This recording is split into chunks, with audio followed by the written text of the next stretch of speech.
इस्लाम के बारे में गलत फहमियां हकीकत क्या है।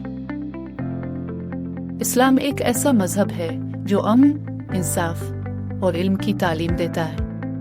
बदकिस्मती से गलत मालूमात, मस्खशदा बयानिए और मीडिया प्रोपेगेंडे की वजह से इस्लाम के बारे में कई गलत फहमियां, मिसकंसेप्शंस पैदा हुई हैं। ऐसी फहमियां जो न सिर्फ हकीकत से दूर हैं बल्कि मुआशरती तफरीक का सबब भी बनती हैं। इस वीडियो में हम ऐसी 5 बड़ी गलत फहमियों का पर्दाफाश करेंगे और मंतिकी, तारीखी व समाजी हकायक की रोशनी में उनका तज्जिया करेंगे। मकसद सच्चाई के मुतलाशियों तक दुरुस्त मालूमात पहुंचाना और सोशल मीडिया पर फैलाए जाने वाले प्रोपेगेंडे का जवाब देना। अक्सर दावा किया जाता है कि इस्लाम ख्वातीन के हुकूक छीन लेता है, उन्हें मर्दों से कमतर समझता है और आज़ादी नहीं देता। इस्लाम वो निज़ाम है जिसने ख्वातीन के मुकम्मल हुकूक को सबसे पहले तस्लीम किया और उन्हें इज्जत अता की। हज़रत मोहम्मद ने फरमाया, इल्म हासिल करना हर मुसलमान मर्द और औरत पर फर्ज है। इब्न माजा 224। जब ख्वातीन को दीगर मुआशरों में तालीम से महरूम रखा जा रहा था, इस्लाम ने उन्हें इल्मी मैदान में बराबर का हिस्सा दिया। हज़रत आयशा रज़ी अल्लाह अन्हा इस्लामी तारीख की एक बड़ी महसा थी, जिन्होंने हज़ारों अहादीस रवायत की। इस्लाम से पहले ख्वातीन को विरासत तक का कोई हक हासिल न था। सूरा अल-निसा 4:7 में कहा गया, मर्दों और औरतों का हिस्सा माल में मुकर्रर है, चाहे माल कम हो या ज्यादा। इस्लाम ने वाज़े किया कि औरत की मर्जी के बगैर निकाह जायज नहीं। नबी ने फरमाया, जिस औरत का निकाह उसकी इजाजत के बगैर हो वो बातिल है। बुखारी 5138। हिजाब का मकसद औरत की इज्जत व वक़ार को बरकरार रखना है। ये जबरदस्ती नहीं बल्कि एक ज़ाती इंतखाब है। दिलचस्प बात यह है कि नन/रायबाएं भी हिजाब पहनती हैं, लेकिन उन पर तनकीद नहीं की जाती। नतीजा, इस्लाम ने औरत को ऐसे जामे हुकूक दिए जो आज भी कई समाज फराहम करने में नाकाम हैं। इस्लाम पर इल्जाम है कि ये शिद्दत पसंदी और दहशतगर्दी को फरोग देता है। इस्लाम तो अमन, मोहब्बत और इंसानी एहतराम का दर्स देता है। अल्लाह फरमाता है, जिसने एक जान को नाहक कत्ल किया, गोया उसने पूरी इंसानियत को कत्ल किया। सूरा अल-माइदा 5:32। जिहाद का मतलब जंग नहीं बल्कि ज़ाती बुराइयों के खिलाफ जिदोजहद है। कुरान कहता है, दीन में कोई जबरदस्ती नहीं। सूरा अल-बकरा 2:5। नतीजा, दहशतगर्दी का ताल्लुक इनफरादी या सियासी अज़ाइम से है, न कि इस्लाम की तालीमात से। इस्लाम को अक्सर गैर मुस्लिमों के खिलाफ नफरत अंगेजी के तौर पर पेश किया जाता है। इस्लाम हर मजहब और मुआशरत के साथ अदल व एहतराम का हुक्म देता है। अल्लाह ताला फरमाता है, जो लोग तुमसे दीन के मामले में जंग नहीं करते, उनके साथ हसन सलूक करो। सूरा अल-मुम्तहिना 60:8। गैर मुस्लिमों से अदल व इंसाफ का नमूना व मदीना का मीसाक था, जहाँ तमाम मज़ाहिब को उनके हुकूक दिए गए। नतीजा, इस्लाम गैर मुस्लिमों के साथ नफरत नहीं बल्कि एहतराम का रिश्ता कायम करने की तालीम देता है। कहा जाता है कि इस्लाम गुलामी की हिमायत करता है। इस्लाम ने गुलामी के खात्मे की राहें हमवार की। कुरान में कहा गया, गुलाम को आज़ाद करना नेक अमल है। सूरा अल-बलद 90:13। नबी ने गुलाम को भाई करार दिया और उनके साथ खाने, पहनने और सलूक में बराबरी का हुक्म दिया। नतीजा, इस्लाम ने गुलामी के हतमी खात्मे के लिए बुनियाद रखी जो बाद में दीगर अक़वाम ने अपनाई। अक्सर कहा जाता है कि इस्लाम साइंस और जदीदियत का मुखालिफ है। इस्लाम ने जदीद साइंस के बुनियादी उसूल वज़ा किए। कायनात की तख्लीक, बिग बैंग, इंसान की नशो नुमा, एम्ब्रियोलॉजी اور پانی کی گردش جیسے حقائق قرآن میں واضح کیے گئے۔ ابن سینا طبی علوم، الخوارزمی ریاضی اور ابن الہی سم آپٹکس نے جدید سائنس پر انمٹ نقوش چھوڑے۔ نتیجہ: اسلام کا اولین اصول ہے علم حاصل کرو، چاہے چین جانا پڑے۔ ترقی اور تحقیق اس کے مرکزی عناصر ہیں۔ پاکستان میں فوج کی سیاست میں مداخلت اور کنٹرول 1947 تا حال۔ پاکستان کی تاریخ سیاست میں فوجی مداخلت کی ایک پیچیدہ کہانی ہے جس نے ملک کے سیاسی اور سماجی نظام پر گہرے اثرات چھوڑے ہیں۔ اس تجزیاتی مضمون میں پاکستان میں فوج کے سیاست میں کردار کی اہمیت، اس کے اثرات اور اس کے تسلسل کی وجوہات کو تفصیل سے بیان کیا گیا۔ آئیں اس تاریخ کا جائزہ لیں جو 1947 سے لے کر آج تک ملک کی سیاسی سمت متعین کرتی رہی ہے۔ پاکستان کے بعد کے ابتدائی سال حکومتیں سیاسی عدم استحکام، قیادت کی کمی اور بیوروکریسی و فوج کی طاقت کی جدوجہد میں گزارے گئے۔ قائد اعظم محمد علی جناح کی وفات اور لیاقت علی خان کے قتل کے بعد سیاسی عدم استحکام نے فوج کے لیے سیاست میں قدم رکھنے کا راستہ ہموار کیا۔ 1951 جنرل ایوب خان کی بطور پہلا مقامی کمانڈر ان چیف تقرری ایک بڑا موڑ ثابت ہوئی۔ 1953 لاہور کے مارشل لا نے فوج کی سیاسی اثر پذیری کو تقویت دی۔ 1958 بڑھتی ہوئی سیاسی افراتفری کے بعد ملک کا پہلا مارشل لا صدر اسکندر مرزا نے نافذ کیا، جس کا فائدہ ایوب خان نے اٹھایا۔ یہ وہ ابتدائی دور تھا جہاں سول حکومت کی کمزوریاں فوج کے قوت پکڑنے کا باعث بنے۔ ایوب خان کے دور کو جہاں ترقیاتی اقدامات کے لیے یاد کیا جاتا ہے، وہیں اس عرصے میں جمہوریت کی معطلی اور عوامی حقوق کے محدود ہونے کے مسائل بھی زیر بحث آئے۔ 1962 کا آئین صدارتی نظام کے نفاذ سے ایوب خان نے اپنی طاقت کو قانونی حیثیت دی۔ 1965 کی جنگ بھارت کے ساتھ جنگ نے ان کی مقبولیت کو شدید دھچکا پہنچایا۔ 1969 سیاسی مظاہروں کے نتیجے میں ایوب خان کو اقتدار چھوڑنا پڑا اور فوجی قیادت خان کے پاس چلی گئی۔ خان کا دور ملک کے ٹوٹنے کی سب سے بڑی وجہ بنا۔ 1971 کے انتخابات اکثریتی جماعت عوامی لیگ کو اقتدار منتقل نہ کرنے کے فیصلے نے مشرقی پاکستان میں بغاوت کو بڑھاوا دیا۔ بھارت کی مداخلت مشرقی پاکستان کی علیحدگی کے ساتھ بنگلہ دیش کا قیام عمل میں آیا۔ یہ دور فوجی قیادت کی ناکامی کا سب سے بڑا ثبوت ہے۔ ذوالفقار علی بھٹو نے فوج کو محدود کرنے کی کوشش کی، لیکن ان کی پالیسیوں نے نئے مسائل کو جنم دیا۔ 1973 کا آئین ایک جامع آئین نے فوج کو دفاعی معاملات تک محدود کرنے کی کوشش کی۔ بلوچستان آپریشن، فوجی مداخلت اور آپریشن نے خطے میں سیاسی تنازعات کو ہوا دی۔ 1977 کا مارشل لا انتخابات میں دھاندلی کے الزامات کے باعث جنرل ضیاء الحق نے حکومت پر قبضہ کیا۔ ضیاء الحق کی قیادت نے فوج کو نہ صرف سیاسی بلکہ سماجی اور نظریاتی میدان میں بھی طاقتور بنا دیا۔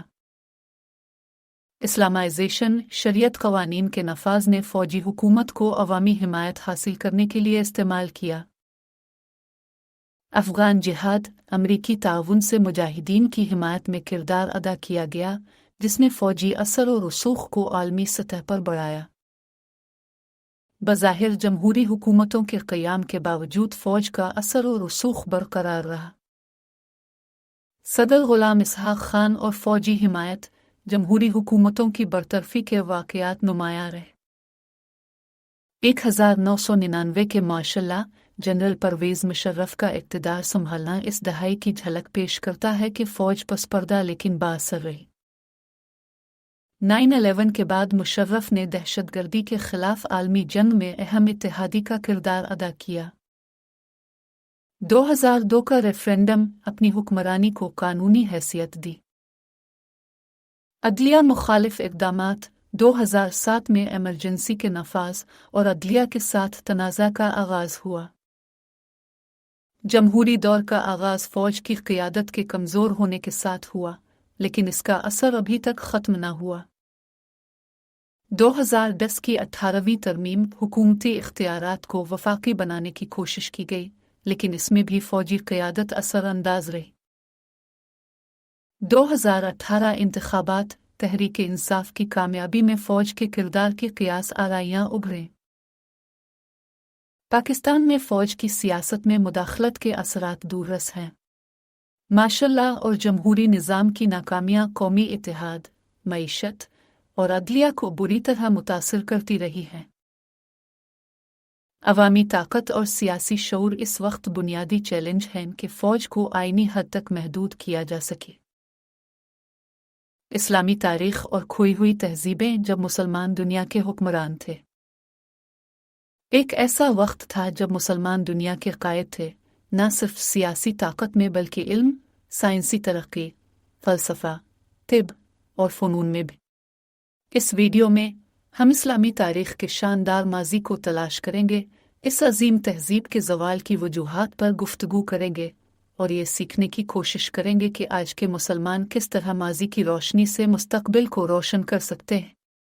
ये वीडियो ना सिर्फ मालूमाती होगी बल्कि आपके जज्बे को बेदार करने और नौजवान नस्ल को तरग़ीब देने का ज़रिया भी बनेगी।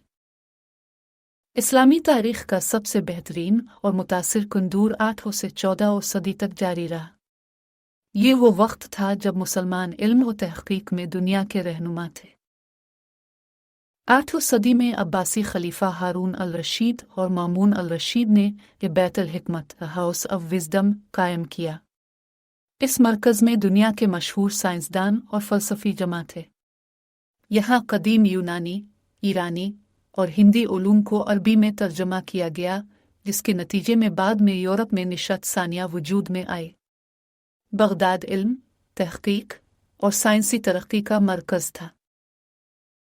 कोर्दोबा यूरोप का सबसे तरक्की याफ्ता शहर था, जिसके कुतुब खाने और अस्पताल अपनी मिसालाब थे। 10वीं सदी में खलीफा अब्दुर्रहमान सवुम के ज़ेरे क़ियादत कर्तबा दुनिया की रोशन तरीन तहज़ीब थी, जबकि इस वक्त का यूरोप जहालत के अंधेरों में घिरा था। नाकामी और ज़वाल के इस दौर में भी मुसलमानों के साइंसी कारनामे आज तक मयार नूर हैं। इब्न लाहिसुम को आज जदीद ऑप्टिक्स का मूजिद कहा जाता है। उन्होंने किताब अल मनाज़िर लिखी, जिसमें रोशनी और बसारत के उसूल वज़ाहत किए। इनकी तहक़ीक़ात कैमरा ऑब्स्क्यूरा और जदीद कैमरों के लिए मज़बूत बुनियाद फ़राहम करती हैं। अल-ख्वारिज़मी की तहक़ीक़ात ने रियाज़ी के मैदान को इनकलाब बख्शा।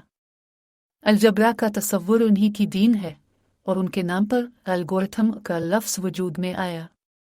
इनके सिफ़र के तसव्वुर ने जदीद रियाज़ी का सन बुनियाद रखा। अल-क़ानून फ़ी अल-तिब द कैनन ऑफ मेडिसिन सदियों तक यूरोप में मावान तिब रही। इब्न सीना की तहारीर ने जदीद तिब और बीमारियों के इलाज के ज़रूरी उसूल मुरतब किए। जाज़री की तख्लीक करदा मशीनों और आलात ने जदीद इंजीनियरिंग को तरक्की दी। इनकी किताब अल-हील में मज़कूर इजादात आज भी हैरत अंगेज़ हैं। अल-फ़ाराबी के अफ़कार फ़लसफ़ा और मौसीक़ी के मैदान में इनकलाब लाए। इब्न रुश्द ने यूनानी फ़लसफ़ा के अरबी तराजिम के ज़रिए यूरोप की इल्मी तहरीक को जन्म दिया। 1258 में मंगोलों के हमले ने बगदाद को तबाह कर दिया। लाखों किताबें दरियाए दजला में बहा दी गई और इल्मी तरक्की को ज़बरदस्त धचका लगा।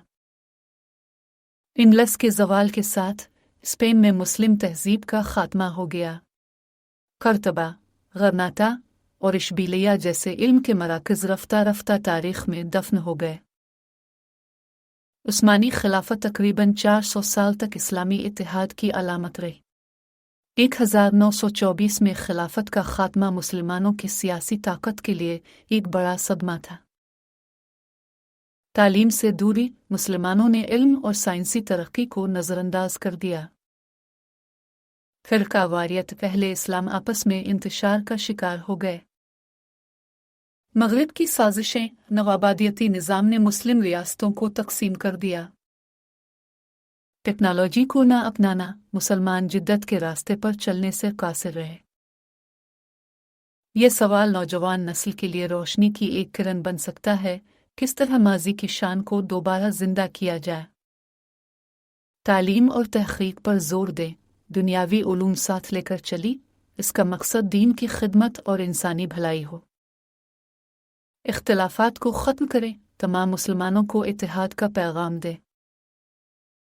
टेक्नोलॉजी को अपनाएं, जदीद साइंसी तरक्की का भरपूर फ़ायदा उठाएं और दून हाजिर की ज़रूरियात को समझें।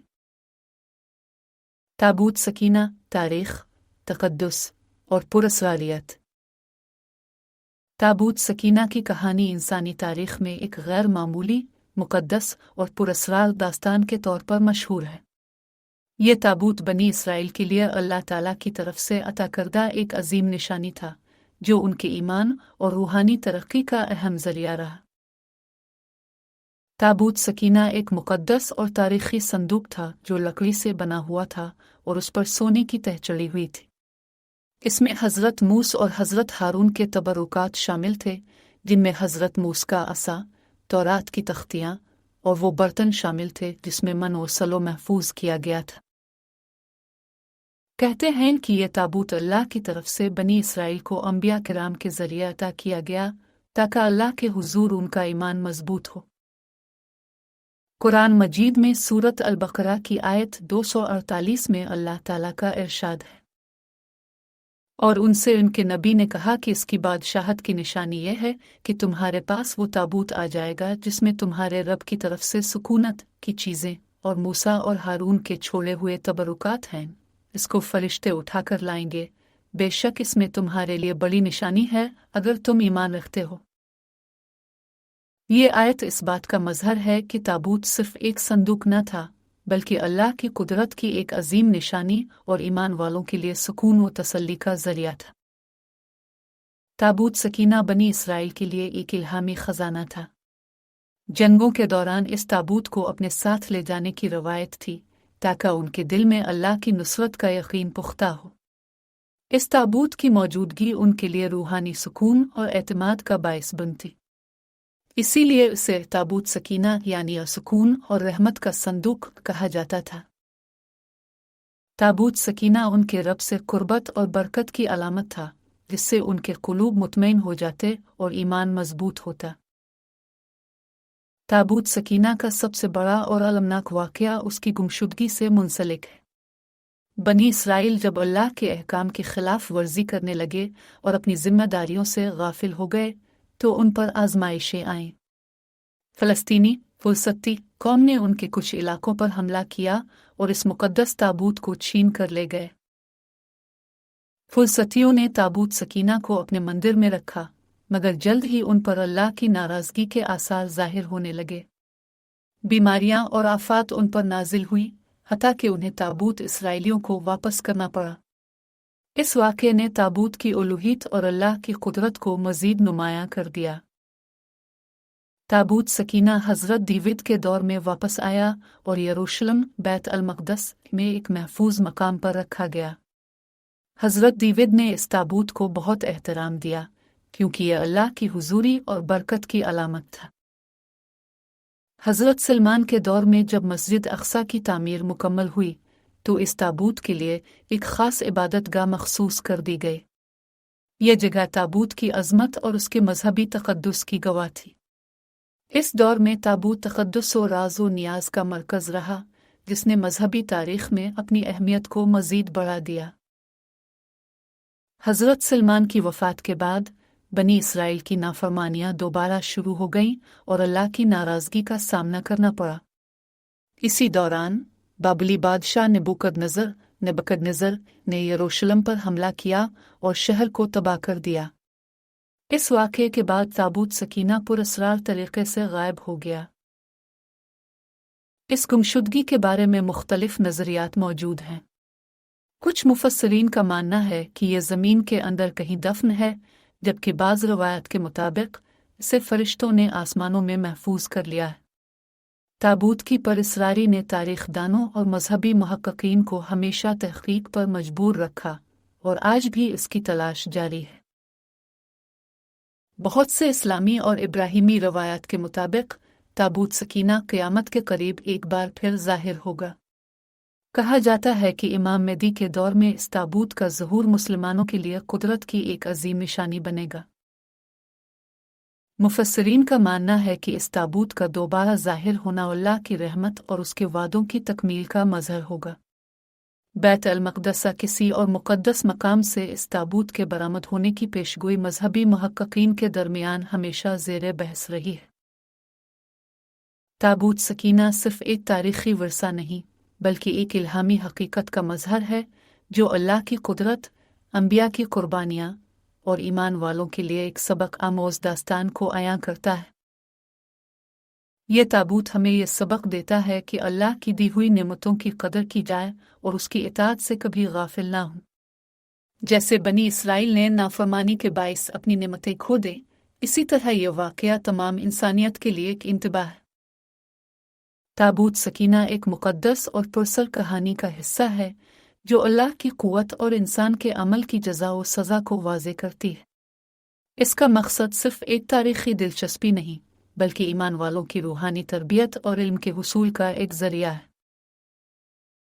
3 कलंदर इस्लामी तारीख़ की रूहानी हस्तियाँ। 3 कलंदर इस्लामी तारीख़ की रूहानी हस्तियाँ। 3 कलंदर वो अजीम सूफ़ी और दरवेश बुजुर्ग थे जिन्होंने फ़क्र, दरवेशी और इश्क़ हकीकी की राह इख्तियार की। इनकी ज़िंदगियाँ ज़ुहद व तक़ू, माफ़ इलाही और मखलून खुदा की खिदमत में गुजरें। ये अल्लाह के वो ख़ास बंदे थे जो दुनियावी ज़ाहिरी जाओ हशमत से बेनियाज होकर हक़ की तलाश में सरगर्दा रहे और लाखों इंसानों को रूहानी रोशनी अता की। हज़रत लाल शहबाज कलंदर का असल नाम सैयद उस्मान मरोनदी था और आप 1177 अशारिया में ईरान के इलाके मरोनद में पैदा हुए। आपका ताल्लुक़ एक सैयद ख़ानदान से था और बचपन ही से इल्म व मरिफत की तरफ माइल थे। अपनी इब्तदाई तालीम इस्लामी उलूम, फ़िक़्ह, तसव्वुफ़ और रूहानी तालीमात पर हासिल की। अपने इब्तदाई जवानी में ही दुनियावी वाबस्तगी को तर्क कर दिया और मुख्तलिफ ममालिक का सफ़र किया जिनमें ईरान, इराक, तुर्की, अफ़गानिस्तान और हिंदुस्तान शामिल है। अपने सोफियाए किराम की मजालिस में शिरकत की और कई बुलंद पाया शयूख से रूहानी तरबियत हासिल की। अब सिंध के इलाके सहवन शरीफ में सुकूनत पजीर हुए और वहीं दैन इस्लाम की तबलीग व इशाअत में मशगूल हो गए। अपने तसव्वुफ़ के उसूलों पर अमल करते हुए हिंदुओं और मुसलमानों के दरमियान भाईचारा कायम करने में अहम किरदार अदा किया। सूफियाना मौसीकी और धमाल आपके ज़िक्र व अस्कार में शामिल हुआ जिसके ज़रिए लोगों को रूहानी सुकून नसीब होता है।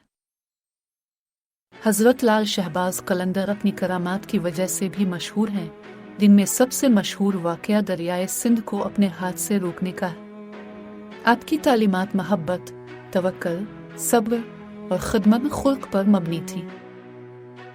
आपका विसाल 1274 अशारिया में हुआ और आपका मज़ार सहवन शरीफ, सिंध, पाकिस्तान में वाक़ है, जहाँ हर साल लाखों ज़ायरीन अक़ीदत व महब्बत से हाजिर होते हैं।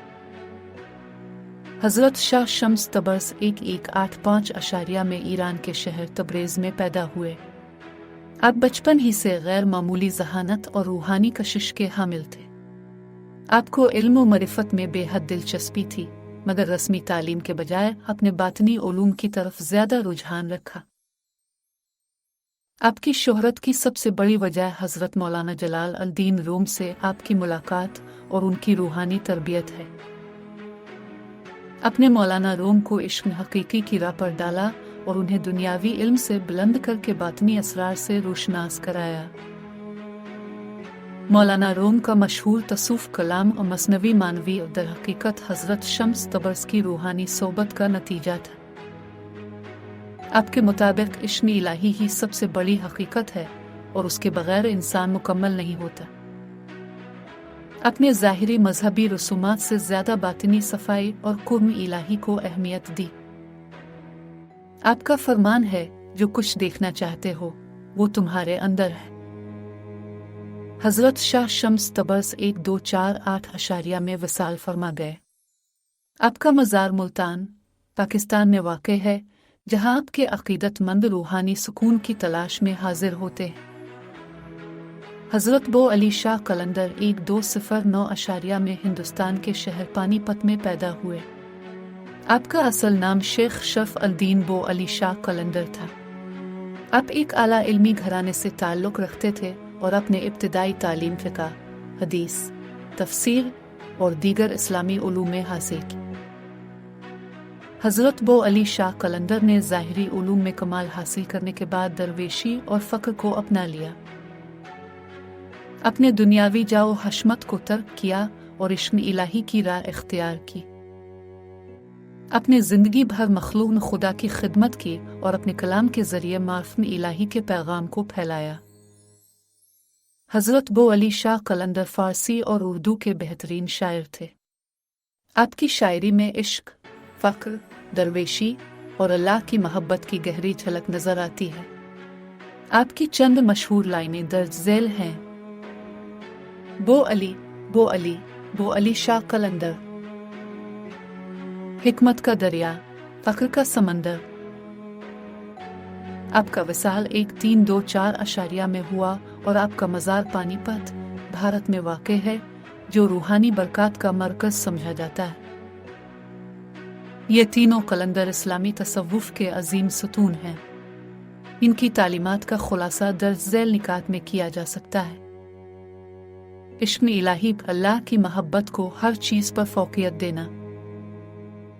فقر و درویشی، دنیاوی جاؤ حشمت کی بجائے روحانی دولت کو ترجیح دینا۔ خدمت خلق، انسانیت کی خدمت کو اصل عبادت سمجھنا۔ بھائی چارہ، ہر مذہب، فرقے اور قوم کے ساتھ محبت اور رواداری رکھنا۔ باطنی پاکیزگی، ظاہر کی بجائے باطن کو سنوارنے پر توجہ دینا۔ تین قلندر اسلامی تصوف اور روحانیت میں وہ میان نور ہیں جو آج بھی لاکھوں دلوں کو روشنی فراہم کر رہے ہیں۔ ان کی تعلیمات صدیوں پر محیط ہیں اور دنیا بھر میں عقیدت مند ان کے درباروں پر حاضری دے کر روحانی سکون حاصل کرتے ہیں۔